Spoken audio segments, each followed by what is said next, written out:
દિલ્હી સંસદ ભવનમાં ગૃહમંત્રી અમિત શાહ દ્વારા બંધારણના ઘડવૈયા ડોક્ટર બાબા સાહેબ આંબેડકર વિરુદ્ધ વિવાદાસ્પદ નિવેદન આપવામાં આવ્યું હતું, જેને લઈને અમિત શાહના વિવાદાસ્પદ નિવેદનને લઈ જિલ્લા કોંગ્રેસ દ્વારા કલેક્ટરને આવેદનપત્ર આપવામાં આવ્યું હતું। પંચમહાલ કોંગ્રેસ દ્વારા બાબા સાહેબ આંબેડકરની પ્રતિમા પાસે એકઠા થઈ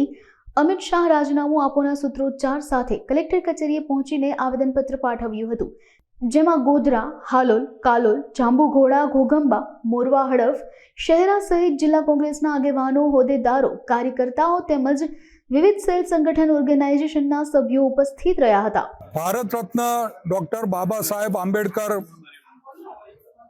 અપમાનજનક ટિપ્પણી જે સંસદમાં ગૃહમંત્રી દ્વારા કરવામાં આવી છે તે ખૂબ જ ખેદજનક છે। તે સમગ્ર દેશનું અપમાન છે અને જે અપમાન આ ભારત દેશ સહન કરશે નહીં। અને જ્યારે બંધારણે એમને હોદ્દો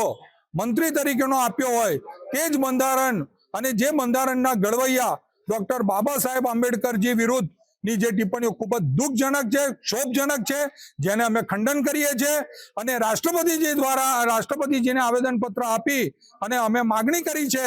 કે આ ગૃહમંત્રીશ્રીએ જે ઉચ્ચારણો કર્યા છે, અપમાનજનક ઉચ્ચારણો કર્યા છે, એમને હોદ્દા પર રહેવાનો કોઈ અધિકાર નથી। એમના હોદ્દા પરથી દૂર કરવા જોઈએ અને એમની સામે જે કાર્યવાહી કરવાની થતી હોય તે કાર્યવાહી કરવી જોઈએ એવી અમારી લાગણીને માગણી પહોંચાડતું આવેદનપત્ર કલેક્ટરશ્રી દ્વારા માનનીય મહામહિમ રાષ્ટ્રપતિજીને આપવામાં આવેલું છે।